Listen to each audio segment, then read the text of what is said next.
Coming up on this episode, giving wives assignments. This can't possibly go wrong. So what she's telling you is hide your own emotion and what you're feeling in that moment and put on this front so that you can be what? Smiling at your husband? And that's supposed to mean what to him exactly? If God didn't want us to think for ourselves, why did he give us a brain? And what sort of relationship would that be? It's the weirdest relationship because then they don't really know each other. Or the only time he should be concerned about her losing weight is if the doctor tells her that she needs to lose weight for her health. If my husband would say, "Oh, have you lost weight?" I'll be like, "Well, why in the quack does that matter?" Yeah, there might be all sorts of reasons why people argue, but ignoring the argument or just stopping arguing for the sake of having not argued is not actually a solution at all. It is horribly harmful, and it's the worst advice that she could give us. Sometimes the way to make him miserable is to leave a critical issue in the relationship unresolved. And don't get me wrong, quarreling itself isn't pleasant, but sometimes it can be much preferable to letting a critical issue fester. And I would say your husband or your partner or whoever you're in a relationship with would need and want to know your thoughts and what upsets you. They should have that desire to know that. Yes, because you have so much guilt and shame about your body and your body parts. But it's just horrible. It's horrible. How these people speak about transgender issues, that their understanding of biology is at a 4th grade level. Do you really think that it's going to be much more advanced when they talk about oxytocin?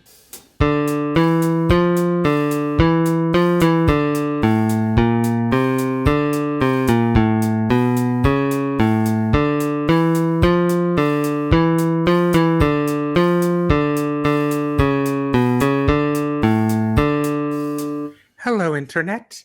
This is Sophia, the Red Angel, with another installment of Tearing Down Terrible Videos Together, where each time I get together with one or more guests, and together we get a video from somewhere on the internet. Actually, 3 videos this time because they're so short. But we get videos from somewhere on the internet, which have terrible messaging in them. And together we basically critique them in order to expose what is so terrible about the messaging of these videos. And today I have a returning guest to this show. Everyone give a warm welcome to Al.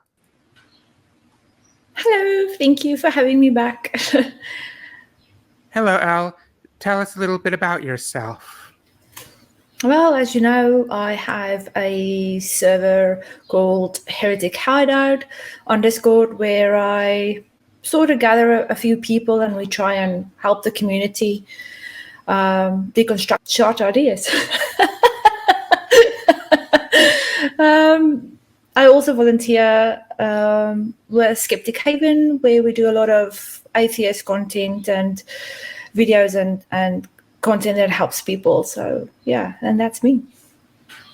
Oh yeah, I love Heretic Hideout. It's been and also Skeptic Haven as well. Those are both important institutions for me. It's good having you there. I'm glad. I try to contribute as much as I can. I realize I haven't been contributing as much lately, and I want to contribute some more. I'll talk to you about that after the show. Sounds good. Sounds good. But anyways, today, instead of just one terrible video, we have 3 terrible videos from the same content creator, Lori Alexander, a.k.a. the Transformed Wife. And I have gathered all 3 of the videos that we will be critiquing today on Inferno Vision. And the reason we're doing 3 videos is because these videos are kind of short and also kind of related. And I believe these videos were initially posted to TikTok, but where we found them was on YouTube. So I guess without any further ado, should we see which of the videos is first? Yes, please. All right. 2 assignments for wives. Oh boy. Giving wives assignments. This can't possibly go wrong.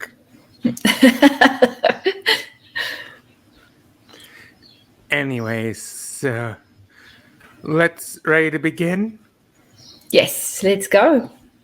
All right.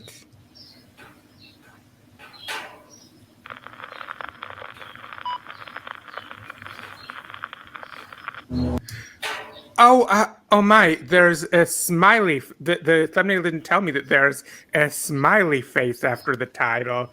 Oh well, I guess this must be a good advice after all, because terrible advice can't possibly have a smiley face emoji after it in the title, can it?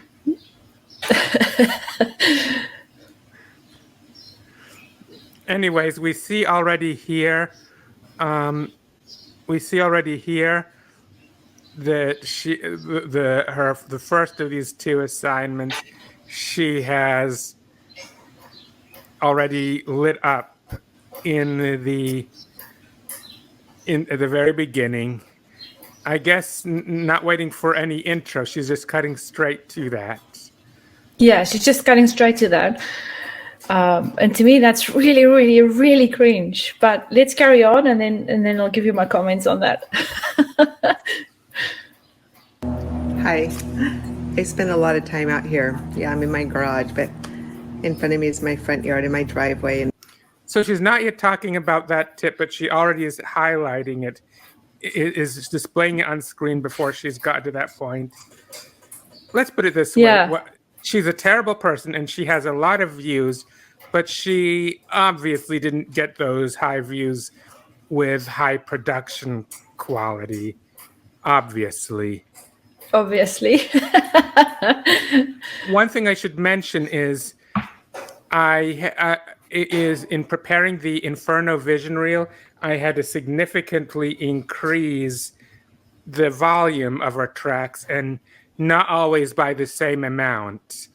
But then there's this other part at the end, which I had to actually lower the volume because, you know, that where it says chimes TikTok at the end.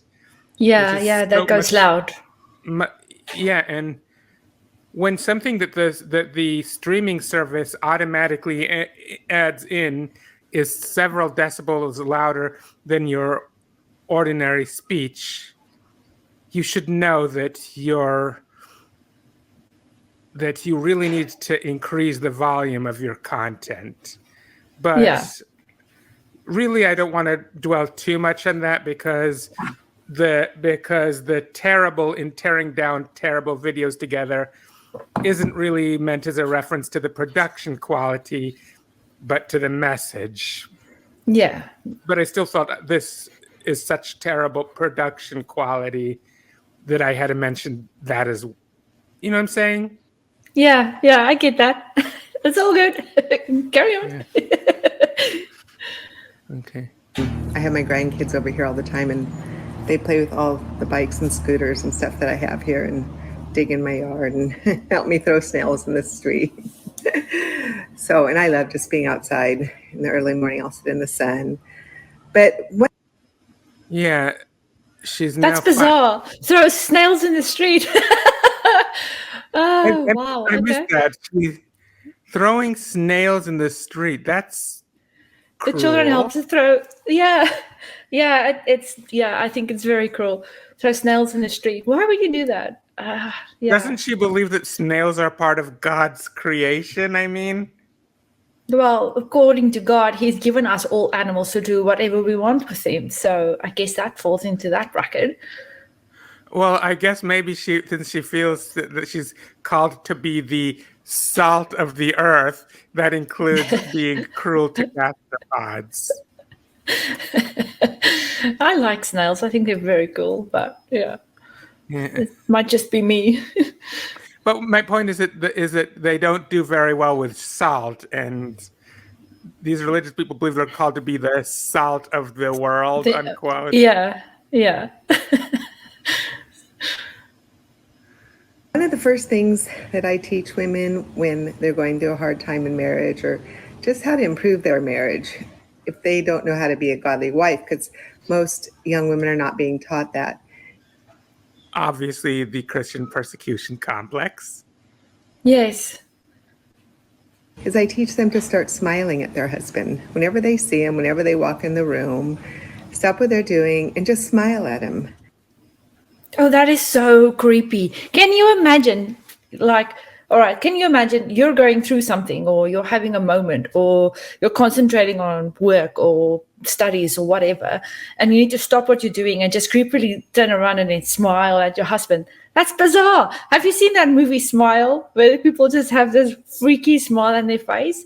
Like, you have to actually also want to smile at someone, so you shouldn't be forced and oppressed to be something that you're not. So what she's telling you is hide your own emotion and what you're feeling in that moment, and put on this front so that you can be what? Smiling at your husband? And that's supposed to mean what to him exactly?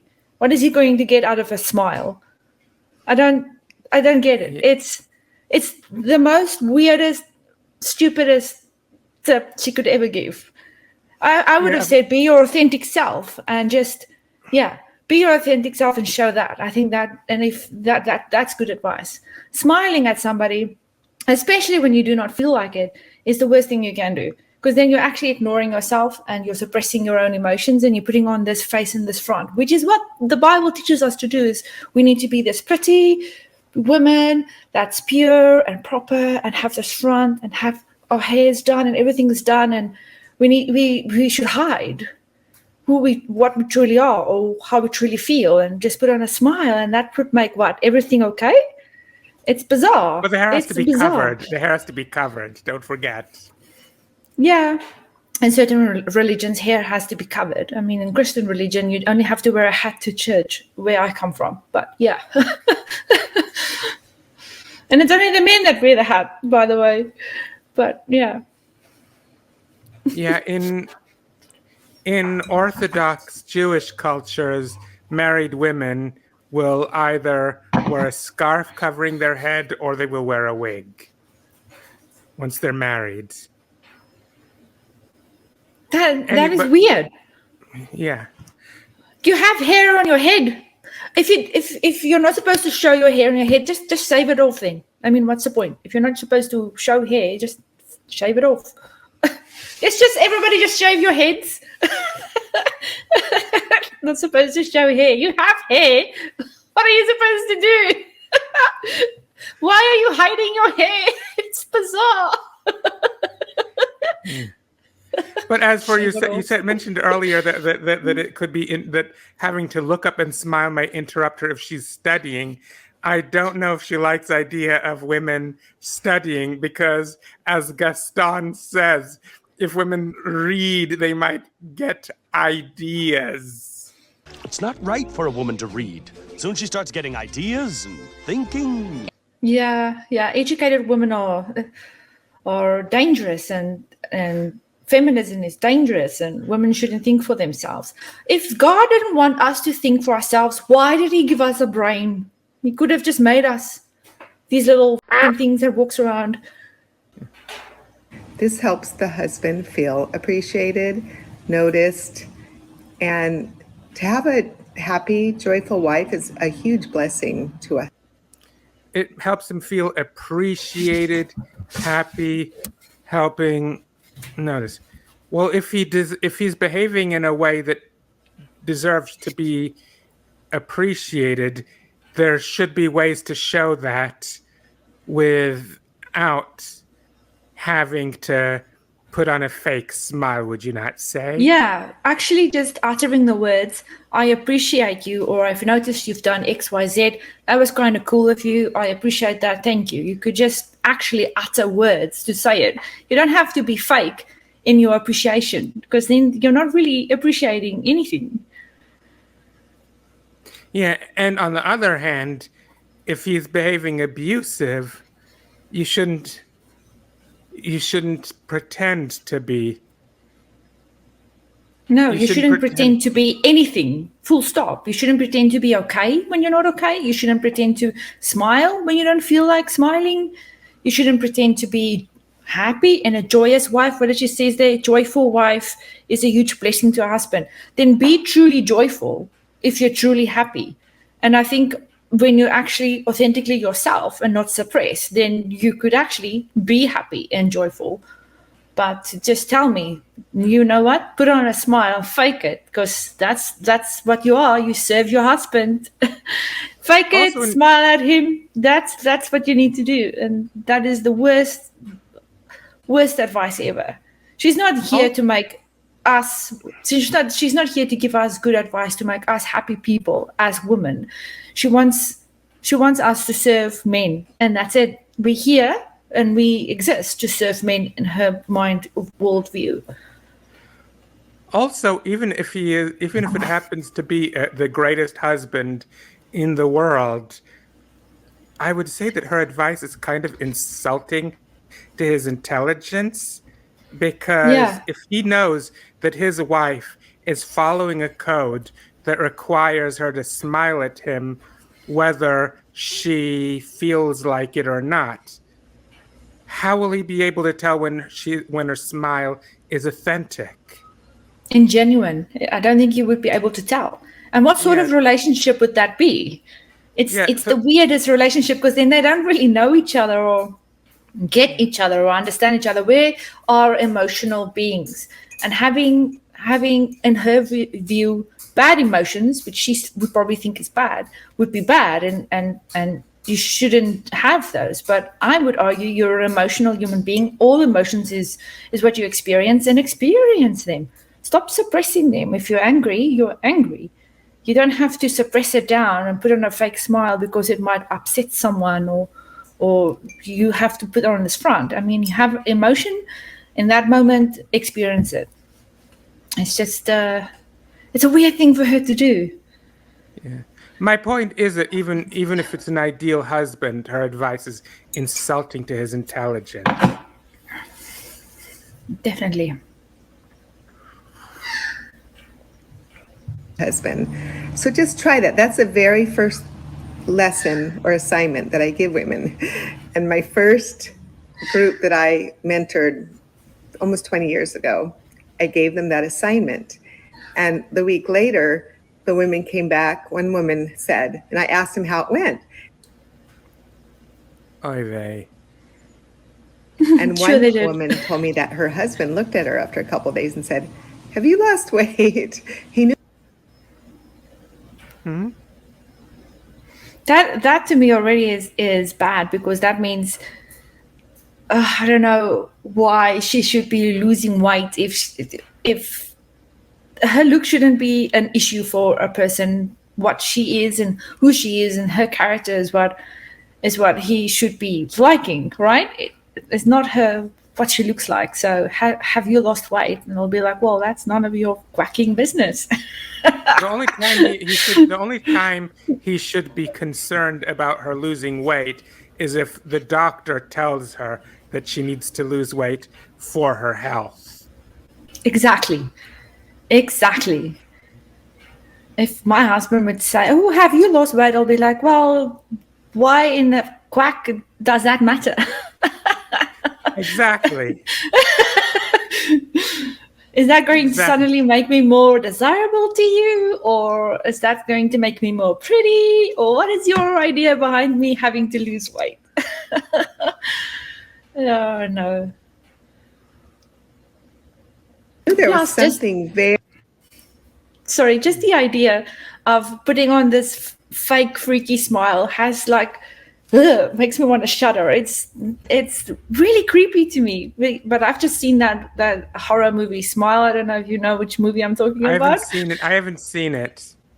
But when she says the smile at your husband, the first picture I get is the picture of that woman smiling in a horror film, and it's creepy. Just put on a smile. Gross. Very, very different about her, but he couldn't pinpoint what it was. It was that she was smiling at him all the time and being kind. I think once you start smiling at your husband, your actions will flow. Aye. I don't think your actions will flow. All you've done is you've put on a front and you faked a smile. None of the feelings you have would have changed. I mean, yeah. Except that since you're burying them, you're not dealing with them. Yes, you're suppressing your own feelings to make somebody else happy, which is weird. But it comes back into what the Bible believes, that woman, or Bible religion, and by extension her, that we live to serve men. So we exist to please them. So we have to be pretty and be thin and be smiling all the time. So Another I thing don't know why is, if a woman happens to be lucky enough to have a husband who actually cares about her, who gives a frau about her, would he not want to know if something is bothering her? Which is what I want to come back to when we watch the second or third video, when we actually talk about the arguing part, is one of the arguments I was going to make about that, where you should actually be wanting to know what the other person thinks and feels and what upsets them, and you should have that desire. For both men and women, both husband and wife should both have that desire to understand and know those things, because that is what actually builds emotional intimacy between two people. Not that you just smile at them and now everything is okay. Like a smile will just put everything back into its place, and everything will be happy, and there's rainbows and there's unicorns and life is just perfect. Like, things don't work that way. Start appreciating them, and it's just a first step of learning to be the wife that God calls you to be. And the second assignment I give to women is to stop Let's see, drum roll. quarreling with them. And that was the second assignment I give to women is to stop quarreling with them. And you see that on the screen, it still says "Start smiling at your husband." She's now moved on to the talking about to stop quarreling, and she still has it's like she doesn't have the production quality to have the captions keep up. Yeah. With it. But again, and I shouldn't dwell too much on that, because as I said, the terrible in tearing down terrible videos together is meant to refer to the messaging, not the production quality. But I still felt I had to point this out. Yeah, I get that. And that was a hard one for me, because I was very quarrelsome with my husband, and I had to bite my tongue a lot. And I even had to ask him to help me to stop quarreling.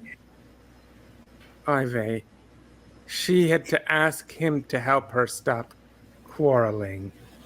Yeah, that is so abusive in my mind.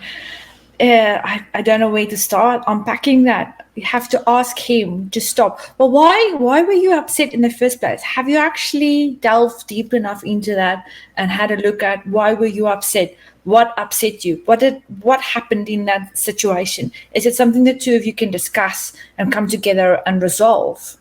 Why should you bite your tongue? Yeah, and I mean, if she meant go to evidence-based couples counseling, that would be a good thing. But that's not.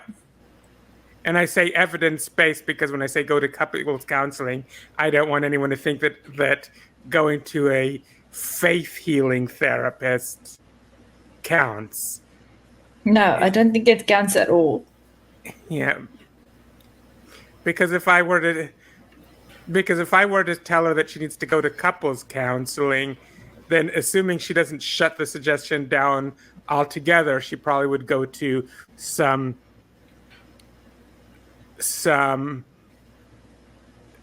religious counselor who is basically to therapy what faith healing is to medicine. Yes, I agree with you there. It's very scary, and you shouldn't really take advice from those people. Thoughts and prayers will make everything right, and just pluck a smile on your face, and you're all good. And God loves you. Praise Jesus.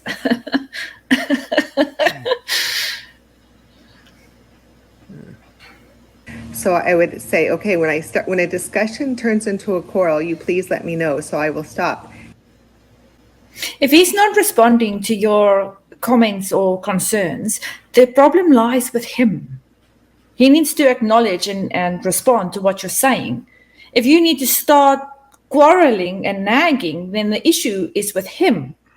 He's obviously not listening to you. And she's very much okay with him telling her when to stop. So putting the power in his hands to tell her when he's had enough. So he can just do that at any point and not really listen to her. And it doesn't dawn on her that he can do that. Yeah, she just thinks, no, he's got the decision, he's got the power.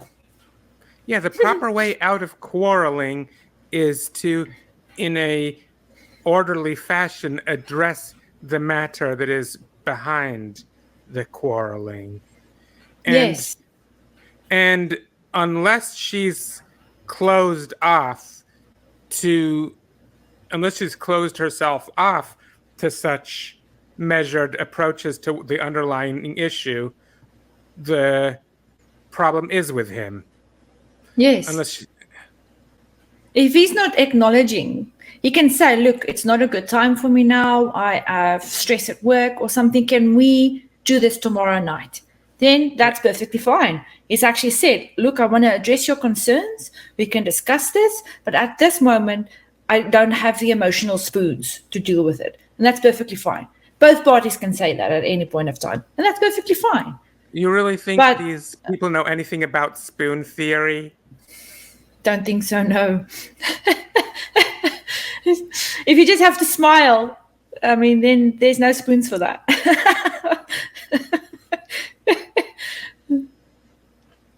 I don't think these people know fork about spoon theory. Not a fork. And he did. He was good at, and now we rarely ever, if quarrel, we never get angry with each other. Sometimes I might go on a little bit too long, but I'm so much better. And that's why you sit in your garage and make videos, because he doesn't listen to you or take you seriously enough to actually listen to your concerns. So now you sit in your garage and make TikTok videos and give bad advice to women. Yeah, so that's worked out well for you. And by the way, the caption on the screen still is referring to the previous assignment. Yeah. She hasn't. Which was probably the main assignment. It's just smile, thoughts and prayers. Jesus loves you. Everything will be okie dokie. Yeah. Than I used to be, because practice makes perfect. So practice being the godly wife that God has called you to be. So this week your assignment is to smile a lot at your husband and to stop arguing. Just try those two things. Oy vey. Practice makes perfect when you play the flute. Not when you have to try and not voice your concerns. Then that I don't think there's enough practice in the world that can make you suppress that. Of course, in swimming, they said they had me learn the words, practice doesn't make perfect. Perfect practice makes perfect. Okay. But the perfect practice does not mean burying your emotions down. It means learning how to properly address these issues. Yes, and healthily look at your own needs and wants and acknowledge them. That's what you should do. As an autistic person, I face a lot of challenges with this. which is why I noticed many times when I started meditating after a long period of not meditating, I become extremely calm and mellow. But since I don't learn how to address the underlying emotional issues, I won't keep the calm even if I continue meditating, but soon will lose the calm even no matter how much I continue meditating. Yeah. Yeah, self-reflection is a very, very, very handy skill to have, because then you can look at yourself, step aside and look at yourself from a point of view from outside and see, okay, what am I doing right? What am I doing wrong? Where can I improve? What is my hand in this argument or quarrel? And you can properly address things without, so having to suppress things, which is unhealthy. It'll help a lot. Bye-bye. Okay, so that's the end of that train wreck. So we're about to get to see ready to see what the second video is? Yes. Okay, so the second video we will be reviewing is how to stop arguing with your husband. Want to unpack the thumbnail? Well, yeah, how to stop arguing with your husband? Well, just sit down and have a discussion where you both contribute and listen to each other and acknowledge each other's feelings firstly, and acknowledge that whatever upsets you makes you upset, and don't dismiss it, because there's a lot of things how to argue the right way with somebody, but you actually resolve and you grow closer together and have an emotional intimacy.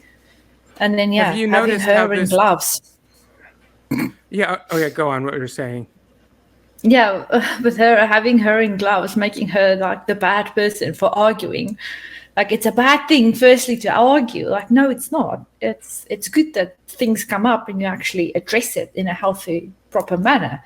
Not arguing, I would say, is way worse. But yeah. Well, let's check out this train wreck.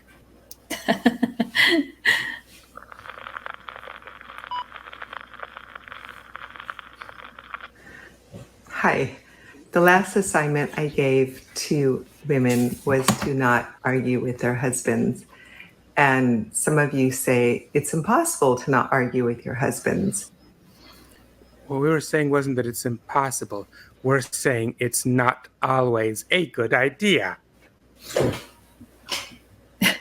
Yeah, I think it is not possible to stop, because things will come up. People will upset each other. They will rub each other the wrong way. Arguments happen for all sorts of reasons. Both can upset somebody. You might even be in a shit mood, and there might be all sorts of reasons why people argue. But ignoring the argument or just stopping arguing for the sake of having not argued is not actually a solution at all, which is what she wants us to believe. We just need to stop arguing, full stop. Put on a smile. We'll fake it. That's not true. I argued for many, many years with my husband, and we don't argue anymore. We can stop quarreling. Ay vey. Proverbs warns about quarreling and contentious women and how miserable they make their husbands' lives. We don't want to make our husbands' lives miserable, women. This should not be our goal. Who's trying? Well, firstly, why do we give a quack what Proverbs tell us? Proverbs in the Bible and religion tell us that we exist to serve men, and that we are their property, so that they can do with us whatever they please, and to tell us that that's okay. In fact, that's what we want. That's a godly wife.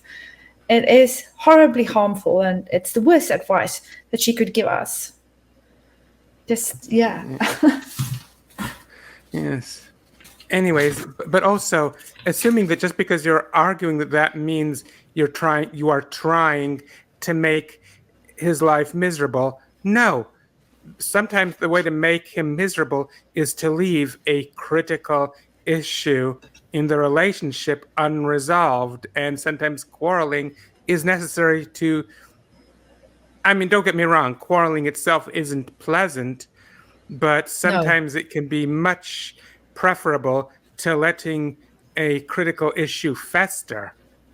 Yeah, sometimes it's actually necessary for the health of that relationship, because you need to actually resolve things and talk things through and clear the air for emotional intimacy, to be there and for it to grow. To just say I'm not going to argue and therefore everything will be okie dokie is just, it baffles me. It's completely weird. And I would say your husband or your partner or whoever you're in a relationship with would need and want to know your thoughts and what upsets you.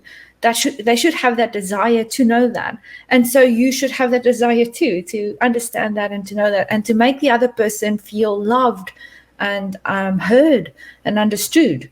So obviously people will have all sorts of insecurities and needs assurance and reassurance sometimes, and that might even come up as an argument, but then you need to understand that that's your person and give them that love and understanding and make them feel heard by actually saying you need to keep quiet and suppress it and put on a fake smile and pretend everything's okay and never talk about it. This is the reason why she sits in her bathroom now making a TikTok video, because her husband doesn't give two cracks to actually listen and understand what her thoughts and ideas and feelings are about things.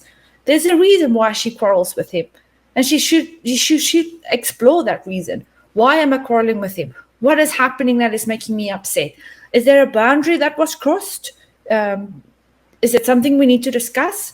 It needs to be addressed. You can't just put it under a rug, put on a fake smile and say, yep, I'm a godly woman. I live to serve him. He's happy because I shut up. So that's all good. So she's learning to neglect herself.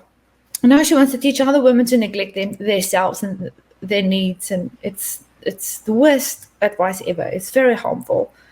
But again, why in the quack should we care about what Proverbs say? We shouldn't. Now, one thing is, some people might criticize might point out my lack of any qualifications to give any relationship advice, given how I am completely incapable of even finding a relationship. Don't know if I'd be able to find one even if my life depended on it. But yeah, but relationship 101 teaches you to be your authentic self and just speak up when you're upset and unhappy. Yeah, so my point is I'm not the best person to give relationship advice, but I think nearly anyone is better than Laurie Alexander is. I mean, yes. At least I know that what Laurie Alexander is saying is terrible. Right? Yeah, definitely. Because you need to be aware of your own needs. You need to be aware of your own boundaries. You need to be aware of your own wants. And you need to be adequately communicate that to your partner. That's what you need to do. To have like your own inner health and happiness, you have to know about those things and you have to communicate them properly. And that might come off as an argument sometimes, but that's how you address these things. If somebody's crossing your boundary, for example, you can say, look, I am not happy with XYZ. This is a boundary for me. You shouldn't cross that. And people only know that if you actually speak up, smiling about it, suppressing about it. It's just teaching yourself that, in effect, your wants and needs don't matter. And by extension, you don't matter. So now it happens that I froze the video on a smile. Does this smile look authentic? Oh, that's one of those creepy smiles from that horror movie. It's got the dead eyes and the weird smile. Oh, it's creepy. It's creepy. It's really creepy. You'll be like, what's wrong with you? If somebody smiles like that at me, I'll be like, oh my God, what's wrong with you? Do you need a hug, coffee, alcohol, something?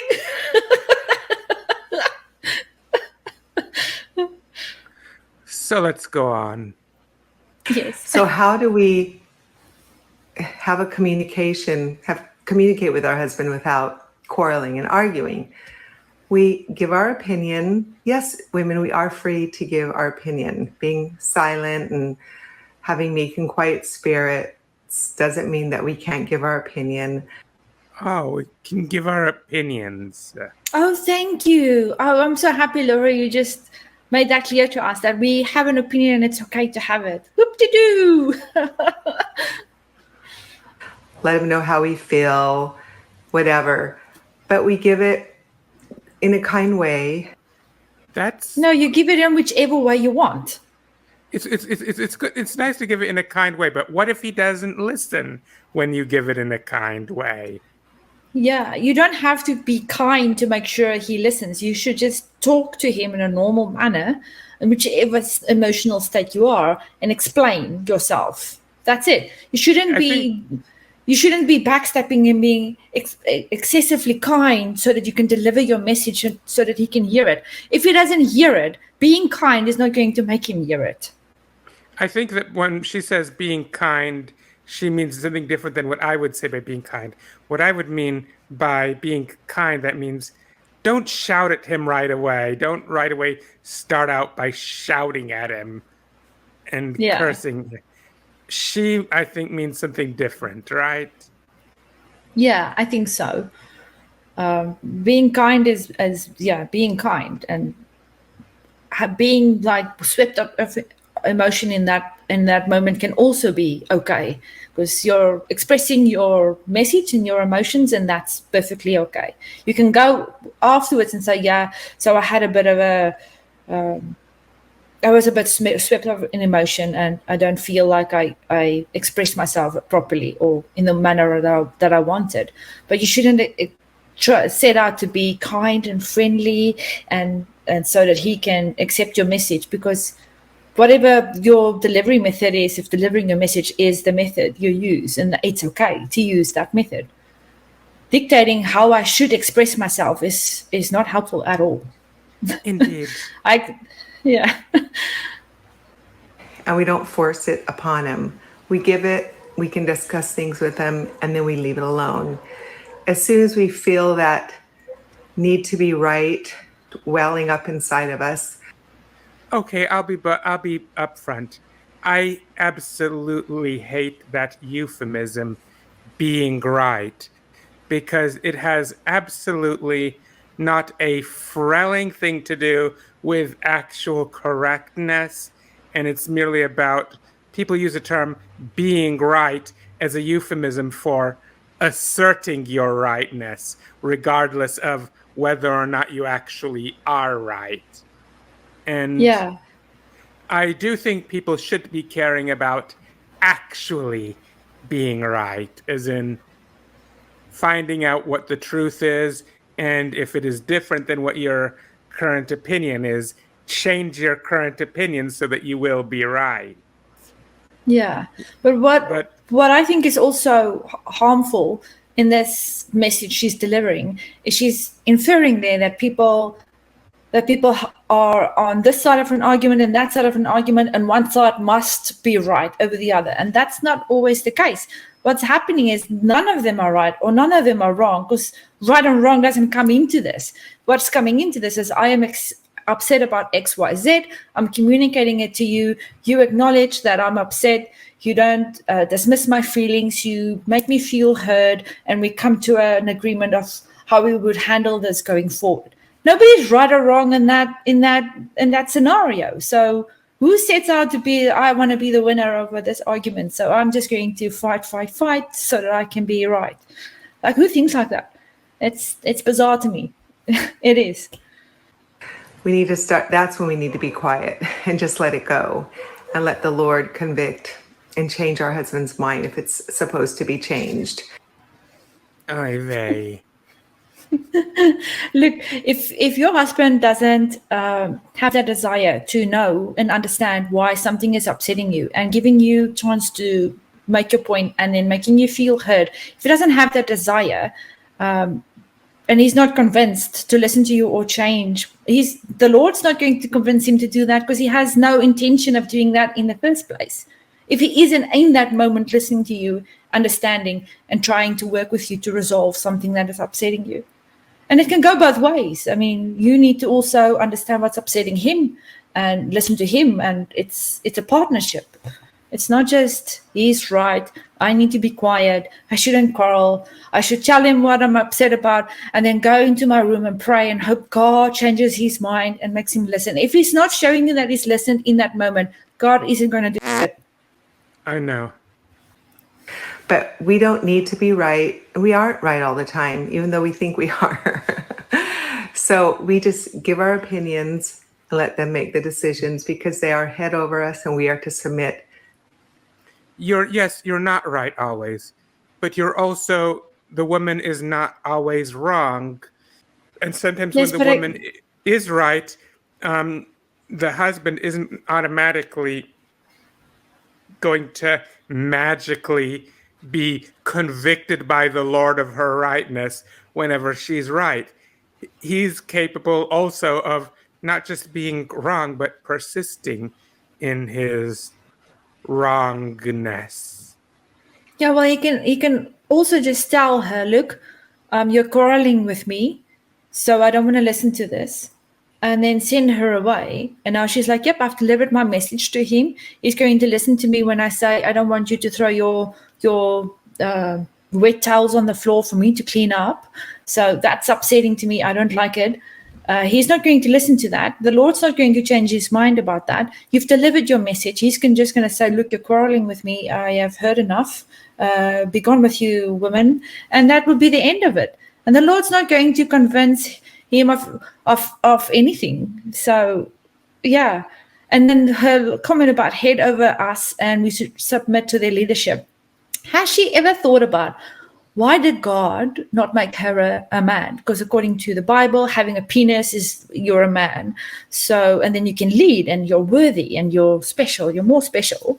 So has she ever thought about why didn't God give her a penis to lead and didn't find her worthy enough to lead? Is she okay to submit to somebody to rule over her, to tell her what she should think, what she should do, how she should be meek and quiet, don't quarrel with me? He can literally tell her to do and be anything, and she should be and would be all right with it, because God has given her this husband to manage her and lead her and be head over her, to tell her what to do, to own her. And is Laurie okay with that? Has she ever thought about why didn't God actually make her a man? Why didn't God find her worthy? It reminds me how in Orthodox Jewish communities, part of the daily prayer that men pray is thanking God for not making him a woman. Exactly. So we're only qualified to be the cleaners and to bear children and to raise them, and we don't have enough intelligence to lead or to be anything worthy, and we're only there to be brood mares, and that's our purpose. We don't have the brains, we have tits, and that's it. But that reminds me about that prayer. That reminds me about, and I read once writings by a transgender woman who grew up in an Orthodox Jewish community, and how she had to say that prayer every morning. Thank you, God, for not making me a woman. And she said that it felt like eating broken glass. Yeah. And the fact that a man has to be happy to not be a woman, like it's a weak thing or a bad thing to be a woman. And that's how they mostly think of us. And we're not worthy to listen to our concerns or to listen to our being upset or to anything. And we mostly don't have brains, and we're only good enough to be, their slaves, their servants, and to serve them, whichever way they find amusing and pleasing. We need to look a certain way, we need to put a smile on our face, and we need to be these servants to men, because that's why we're here, to serve them. And we should be thankful that they are the men leading us and that God's given them to us, because otherwise we wouldn't know what to do with ourselves. And also and also it makes it's for transgender women, that attitude adds insult to injury, basically. Yes. It's telling you have to be thankful for the thing that gives you most pain in life, that you have to be thankful. Yes. They have to be thankful for something that gives you most pain in life. It's just To their leadership. Whenever a wife is quarrelsome and contentious, it's proof that she is not living in submission to her husband with a meek and quiet spirit.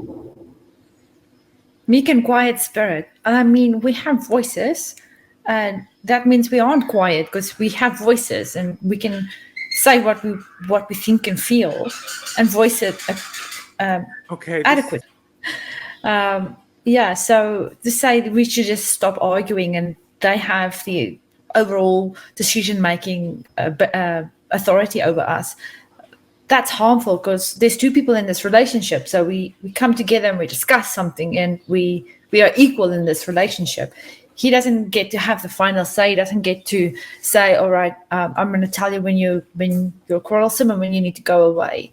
And that's not how that works. It's abusive. It's an abusive setup that she's got there. And there's a lot of abusive relationships that start out that way, where the woman doesn't have any authority or any say or any power, and it's an unequal shift in that power, especially if she advises, which I think she does, that women should actually not work and stay home and tend to the house. That's a very unequal relationship where the woman might be set up to have no power at all, which means she is dependent on this man for everything, and he can do whatever he wants with her.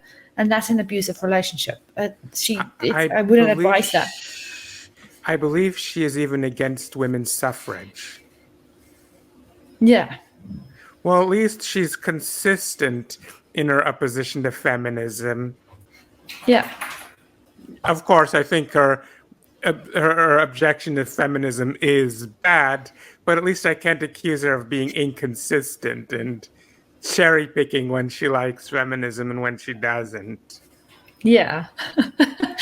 She's consistent. So if this is you, you need to learn to have a meek and quiet spirit. And it takes time, and it takes God's Spirit working within you, and it takes discipline and practice, but it can be attained because we can do all things through Christ who strengthens us as his Spirit works mightily within us. Oy vey. Yeah, again, the message of suppressing who you are, suppressing, like you could be like me, have a very creative, loud personality, and the worst thing you can tell a person like me is to be meek and quiet, because then I might force that on myself, but I won't be happy, I won't feel free, I won't feel like myself. It's the worst thing you can do. If you are naturally a quiet, meek person, then yeah, be who I advocate for a person to be who they are, authentically be who you are, who you know you are.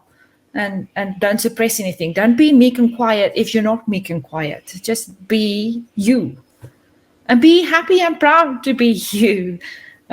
Express yourself in whichever way you want to. Wear your makeup. Do your hair if you want to. Don't do that if you don't want to. Just express yourself in whichever way is you, authentically you. And that is very cool. So make a compact not to argue with your husband anymore. This is what I did with my husband many years ago. I shook my hands with him and said, I'm never going to argue with him again. Oh, and there's that smile again. Ugh. It's so creepy. Please watch that horror film. You'll know what I mean when you see this smile. When you see that horror film, it's... Whew, I don't know if I properly emulate that instrument, you know? Yeah, I know exactly what you're trying to do. Did I? Yeah. And I had to even ask him for help. Please let me know when our discussions are turning into me quarreling with you. And he would let you. So I learned that I just have to back off. I don't need to be right. I don't Back You off, don't no need matter to- how much the issue that is not being addressed is eating at your very soul. Yeah, just back off and put on a smile and just stop arguing and let him tell you to crack off, because when he's had enough of your quarreling, then he can just tell you to crack off and you'll just need to put on that little smile and go sit in your basement, your garage, or wherever the hell you are, and make your videos and TikToks to advocate the same stuff that's keeping you suppressed and abused. Yeah, it doesn't make sense. need to get the last word. I don't have to have my way. It's all self-focused, self-centered, and part of our ego that we have to give up as being helpmeets to our husbands, who are called to lead us and to guide us, and we're called to be submissive to them in everything, unless it's completely against God's will and his ways. Yes, I was wondering what would happen if her husband were to deconvert. Yeah, what would happen? But she said there completely against God's will and his ways. So she's found her out in that, I guess. But She's given but the message, she's drumming that message home again, like give up yourself to please somebody else. So that's the whole message in Christianity, is give up yourself to serve, give up your own needs to serve, ignore your own needs to serve, be excessively kind to serve. So you're essentially a people-pleasing doormat, and that's perfectly okay, because that's God's will for you, because you don't have a penis, so you're not worthy enough to lead. However, you're if just your a husband- helpmate. However, if one day your husband opens his eyes and realizes that there's no evidence of this God existing, and he realizes that one's life shouldn't be determined by a being whose existence can't be verified, she still reserves the right to do whatever she can to pull him back into the cult. Yeah, it's so much brainwashing and indoctrination that's happened there. I mean, I'm not sure if we're at the part yet where she said she asked her mother, and her mother actually taught her to be this way that she is now, this meek and quiet spirit, this godly woman.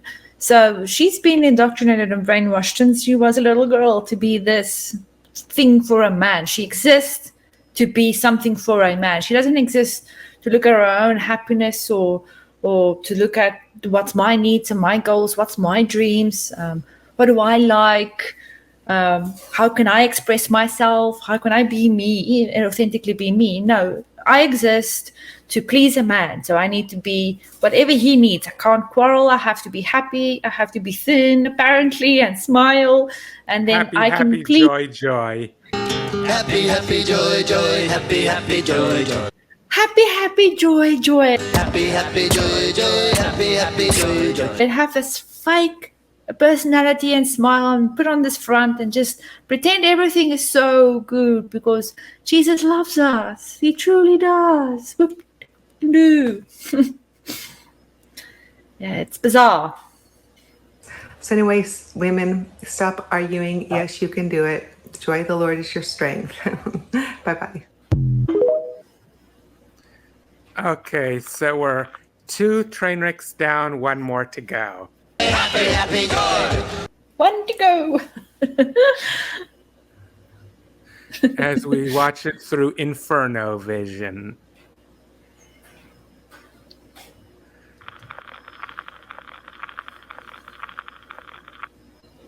Okay, this one is virgins bond to their husband. Oh, would this be complete without purity culture? Yep, this is purity culture at its best. Yeah. One of the most toxic things ever invented. Yes, because you have so much guilt and shame about your body and your body parts, but yeah, it's just horrible. It's horrible. You mean your I was dirty raised in bits. purity culture. I was raised in purity culture. It's horrible. I am still trying to deconstruct all that horrible thinking that just claws so deep into everything. It's destructive. Sex is really just an awful thing, and you shouldn't want that. And yeah, it's just awful. The whole teaching of purity culture is absolutely awful.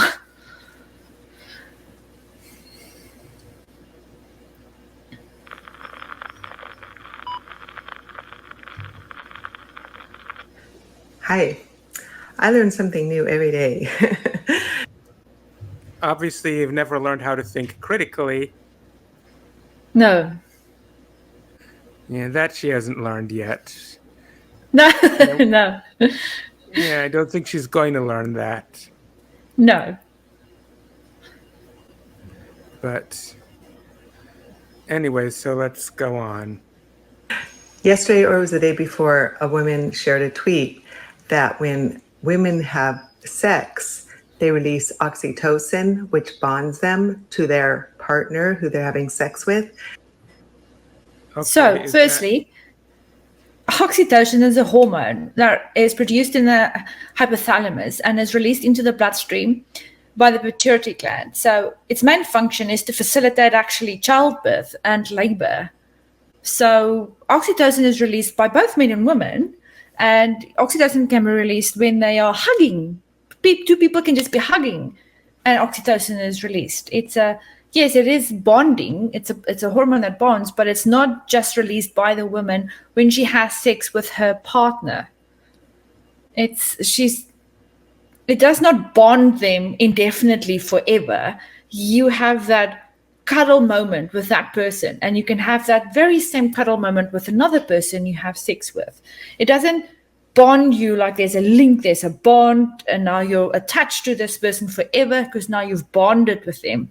It's not like imprinting. I don't know what this woman is thinking, but she's completely wrong about what oxytocin is. Sorry, I just had to get that out. Continue.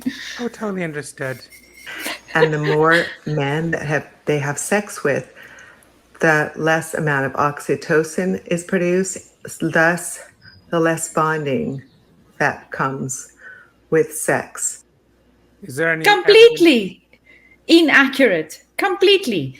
Oxytocin gets released. You don't have an oxytocin store that you only have for the person you have sex with. That's that one person. And now, oh no, you've released all your oxytocin to the wrong dude. Oh no, so now you're bonded to the wrong dude. You don't have enough for another person. That's not how oxytocin works. That's not how biology works. That's not how biochemistry works. You release oxytocin. You can keep making oxytocin. You can keep releasing it. And in fact, you get a hell of a lot of excess amounts in childbirth, in labor. That's when you get your body is flooded with oxytocin. Yeah, but these people, their idea of sex and gender is based on a fourth grade level understanding of biology. And yeah, so, and you've got a store of oxytocin that you can only have for this one person. And if you use everything up and release it, you're quacked. But we already know from how these people speak about transgender issues that their understanding of biology is at a fourth grade level. Do you really think that it's going to be much more advanced when they talk about oxytocin? And have you realized she's just talking here to the women? So men can, whatever. They don't have to be virgins.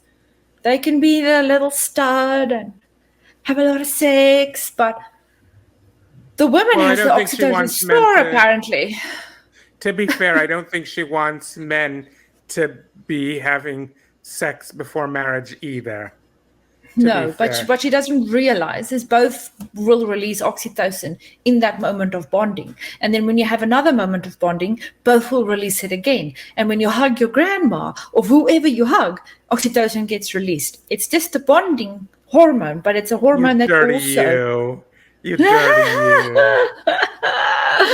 But you also release it during labor and childbirth. Do I release oxytocin when I pet my cat? I think you do. Yeah, you do. When you pet your cat, you release oxytocin. It's yeah, you do. Go look it up. Do you pet your birds? Do you release oxytocin when you pet your birds? Yep. and my cats and my dog, and it's just, yeah. And when you orgasm, and guess what? You don't have to have somebody to orgasm. You can actually just orgasm by How yourself. dare you orgasm?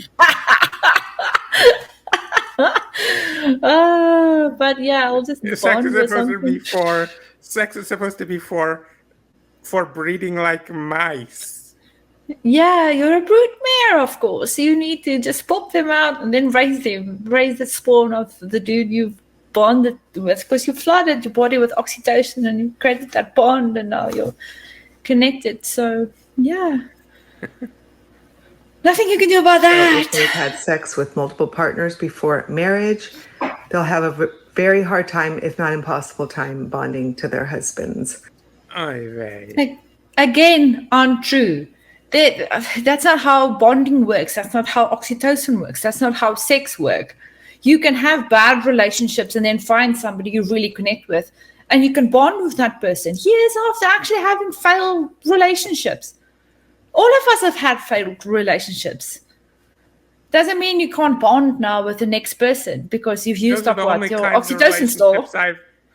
Failed relationships are the only kinds that I've ever had. All 2 or 3 of them. You have a friendship relationship with me, which is not failing, so I wouldn't say. Well, yeah, you're friendship relationships. accurate. Yeah, I have friendship relationships. I have, but yeah.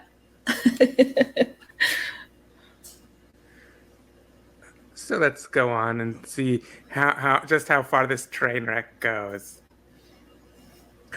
God told us to flee fornication because it's a sin against our own body, and he commands us for many good reasons. My body, my choice. Yes, my body, my choice. And there's the message that sin is bad and sex is bad and it's against your body, where I would argue that's actually a human thing, like eating and breathing and living and sleeping, and yeah, sex is just a part of human experience and human things, and we experience it. And how can one be good and the other one be bad? And how can God wants one but not the other? That doesn't make sense. And since it's my body, I will decide what is and isn't a sin against it. Since it's my body, thank you very much. Right? Yeah. Reasons, and I'm finding out more reasons all the time as I grow older. The blessings of saving yourself for one man. My mom. After all, since she has to be like a slave to that one man, right? Yeah, but also, if you don't date men or your partners, it doesn't have to be men. If you don't date people and you don't have experienced sex with people, how do you know you're sexually compatible? Do you know how bad a marriage would be if you're stuck with this person and you're not sexually compatible? One might have a very high libido, the other one might not. Then what do you do? If you're only allowed to have sex with this one person and this person just wants to have sex once every 3 months, but you are a sexual being and you have urges and needs, what do you do? And it can be either gender or no gender. It doesn't have to. Libido is also just a spectrum. It just dating someone other than a man. You know that she's obviously going to be homophobic. Yeah, there's polyamorous relationships where you don't actually just have to take one person. So there's a lot of variety out there, and you need to date and experience things so that you also learn how you are in a relationship. How would you know if you haven't dated people and experienced things and know what you actually like? What do you think are her opinions about polyamory? Oh, it's against God. It's fornication. You're cheating on multiple people. Oh, your oxytocin store. I mean, there's so many things that can go wrong there. And she's going to list them. Just wait, she's going to list them. I know she's going to list them. All the things that can go wrong if you go against God. It's like, did Jacob have enough oxytocin for each of his wives? Exactly. Jacob. But it's this message is Jacob mostly in the Bible. geared. Yeah, and this Saul that has 1,000 wives. Is it Saul? Who was that king? Solomon. Oh, who gives Solomon. a crap? Yeah, but he had 1,000 wives. I'm sure he didn't have enough oxytocin and stored for all of them. So yeah, but see, the message isn't really for men. This message is actually for women. Yeah, because you're property, and you need to be nice and pure, and not not have had sex. You have to be a virgin so that you can please this one person. Oh, I hear that I heard rumors that in Orthodox Jewish communities there's a tradition that on the morning after the wedding, the community will go into the newlywed couple's bedroom and take the sheet that the marriage was consummated on and parade around town that sheet with the blood from the consummation of the marriage. Yeah, which is really gross. People should just butt out and mind their own quacking business. Exactly. Is that not like a violation of privacy? Yeah, it's horribly gross. It's horribly, horribly gross. It's so bad in purity culture. And if they don't find this bloody sheep, what then? They're going to make her out as a slut, a whore, shame her for being a sexual being and for having sex, for just having a body, having hormones, and yeah, meeting the I needs don't know of how her they body. did it. I don't know how they. I don't know It's how bizarre. I don't remember how that was dealt with in Yentl the Yeshiva Boy. It was it basically. Have you heard about Isaac Bashevis Singer? No. Okay, he was a Jewish writer who wrote in the Yiddish language, but a lot of I think all of his works got translated to English, and he wrote one of his short stories was Yentl the Yeshiva Boy, which is about a transgender man. It's about a transgender man who lives in an Orthodox community, and after his father dies, he transitions and goes into a yeshiva, and basically due to the pressure of the community who doesn't know that he's trans, he gets married. And I don't know how they dealt with that in his how they dealt with that. And I don't remember actually if he gets married in the short story or just in the movie. Of course, when they made a movie about it starring Barbara Streisand, they obviously couldn't show transgender people on screen, so they made it instead change it to be about they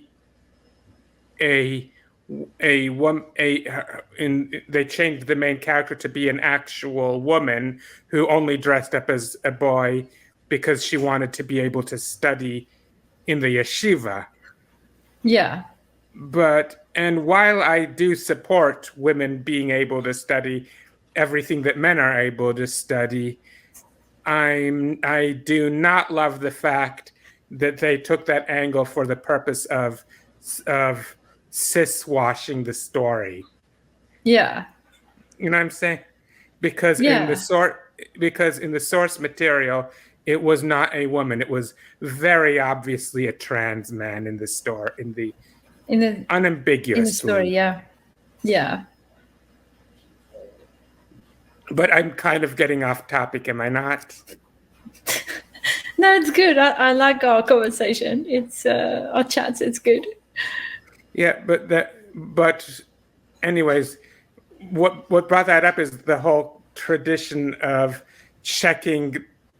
being so nosy about the woman's virginity on her wedding night that they will actually take that sheet to parade it around town.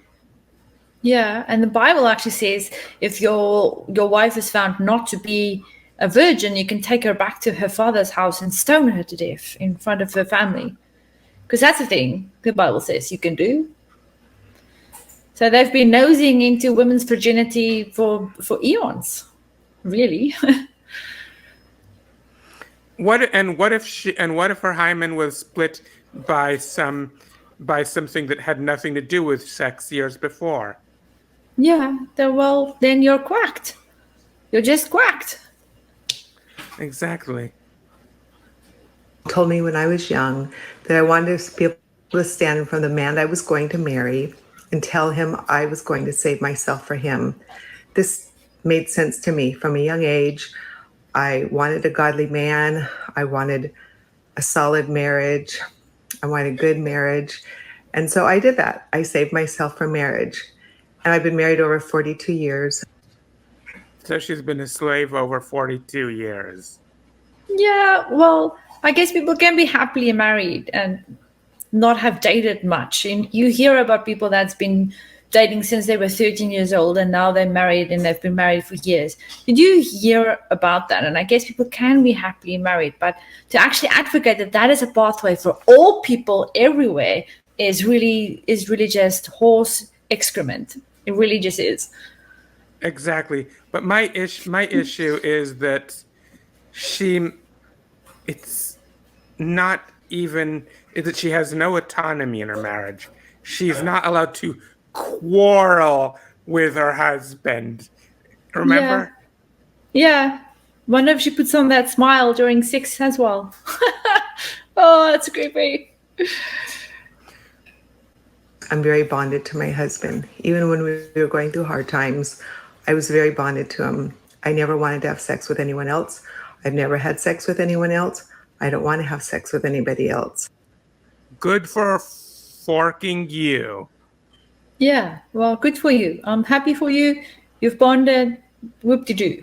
It's not a pathway for everyone. So stop saying and advocating that that is the only way to be in a relationship, because it's not. And he feels the same way about me too, by the way. So being virgins at marriage is a wonderful blessing. Women, teach your daughters this. If you I don't actually think the sex will be lit if you haven't actually experienced what it is, what you gotta like. Gotta make sure that on your wedding night you have no idea what you're doing. Yeah, because that's going to be fun and not traumatic at all. Oh no, that's the worst advice. I would say at least have experienced other people and dating and sex, so that you know this is what I like, this is not what I don't like, and so that you know that you're compatible with this person. At least have sex with this person before you marry them is what I would think it would be a rational, clever thing to do, because you don't then set yourself up for massive heartache and failure, which could very much well happen. If you haven't actually had sex with this person, or they might be completely asexual in a way where they don't really like sex. Not all asexual people don't like sex, but yeah. Aren't there people who are like gay who got married because they were hoping that when they got married, God would make them be attracted to who they were married, and then they got married and found out no, they're still gay. They're still gay, yeah. So experience these things beforehand, before you get married. You might be lucky and the person you marry is actually very compatible to you in all sorts of ways, but the odds will tell me that that's not going to be likely, and you need to actually experience things in people and sex so that you can make informed decisions, clever, smart decisions for your life. And also, you don't even have to get married if you don't want to. Marriage is just a contract, a legal contract between two individuals where you share assets and stuff. Doesn't really mean anything more than that. You can have a very bonded relationship without being married. Newsflash. you weren't, God is a God of forgiveness. Teach your daughters this. If you weren't, God is a God of forgiveness, and He makes all things new. So He can restore your supply of oxytocin? He could. He could make you a virgin if you really feel sorry for having that fling when you were 16 years old with a dude in school. He could make you a virgin again. I mean, God is good. If God Or was be good, like tell a me. virgin. Or be like Yeah, a like a virgin. virgin. If God was good and he really cared for us, which he's going to say in a few seconds, then why did he make human botflies whose life cycle depends on him or the fly biting a human, laying eggs in the bite? The larvae will crawl under your skin and it will get big and then they'll burst from you. I think God is definitely not good. He's got a cracked up sense of humor, that's for sure, but he's definitely not in it for us if he does exist. Yeah, I actually, for that thing, even though Pastafarianism, the religion of the flying spaghetti monster, was made up as a reductio ad absurdum on Christianity, it actually is more plausible than Christianity is, because they have a teaching called unintelligent design, in which the flying spaghetti monster who created everything is actually a drunken idiot. And That makes more sense. yeah, For example, your prostate, right? A man's prostate is over the urethra, and then after the age of 60 years, 50% of men will actually get I think it's prostate hyperplasia or something. But the prostate grows bigger and then cuts down the urethra, and you can't wee. And I think over 70 years, 90%, there's a 90% chance that you can get that. I mean, if it's intelligent design, why in the quack would God do that?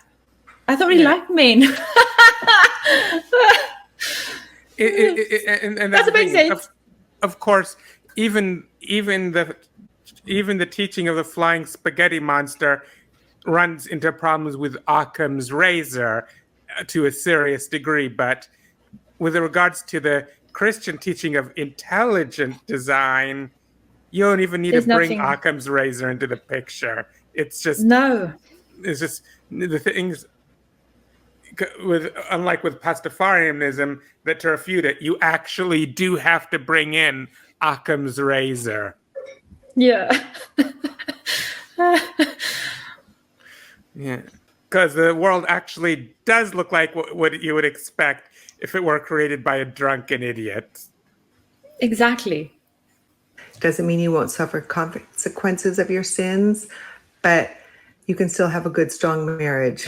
So is the oxytocin level one of the things that God will make right, or is that one of the consequences of your sins? I think that's one of the consequences of your sins. It's the same as having sex without being married, and now you're pregnant. You need to bear the consequences of your sins. You can't have an abortion. You have to just go through labor and have a child, so because you need to be punished for having sex. One of the consequences of your sin, of having sex and being a sexual person and having urges, which you didn't ignore, because that's what God wants you to do, because you're a woman. Or if you were coerced into sex or hell forbid raped, you still have to have the consequences of your actions. Yes. It's just, these people are just so It's horrible. terrible. It's horrible. But teach your daughters from your mistakes and how it isn't good. There's comparing, there's diseases, there's abortion, so many things that come from fornication. So teach your daughters and your sons to be virgins until marriage. Well, at least she's consistent and also wants the sons to be virgins until marriage. Yeah, but the Bible doesn't say anything about sons being virgins. It's just the daughters that has to be virgins.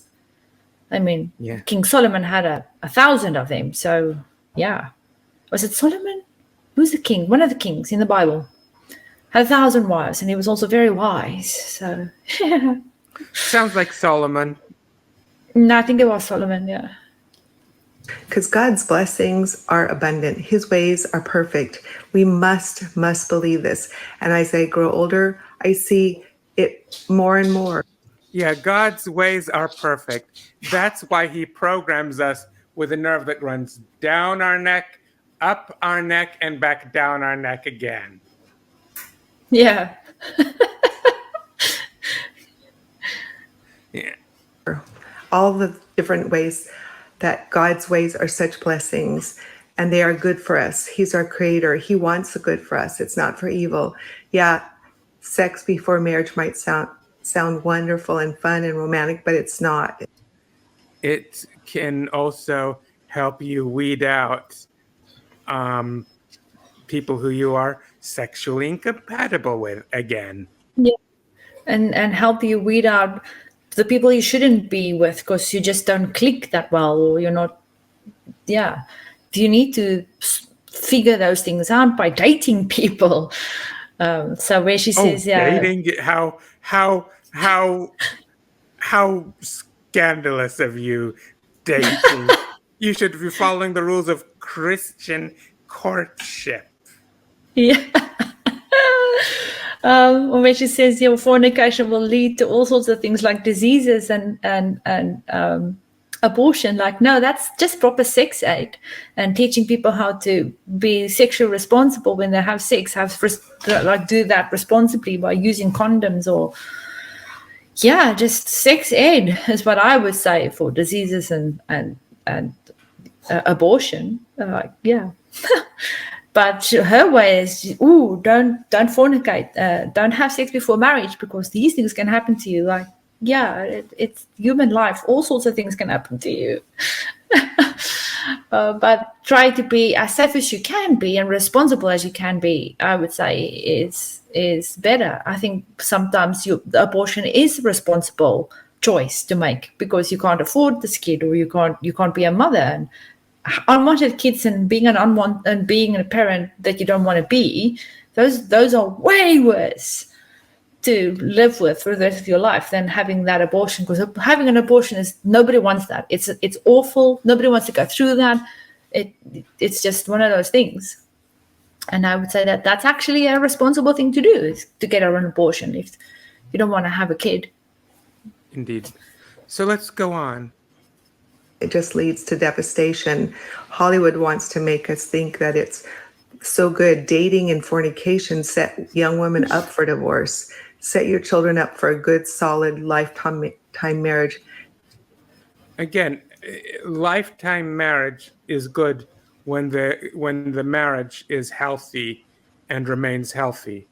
But a marriage which is increasingly dysfunctional and irreparable should not be preserved. And then she's like, dating and fornication will set you up for divorce. No. You know what will set you up for divorce, transformed wife, would be your previous video of saying just don't argue and smile and press down your concerns. That's the thing that will set you up for divorce, because if you don't discuss things and get clarity and you both clear it up and you emotionally bond by that, then that's definitely a recipe for divorce, if you ask me. Marrying the wrong person. It's not.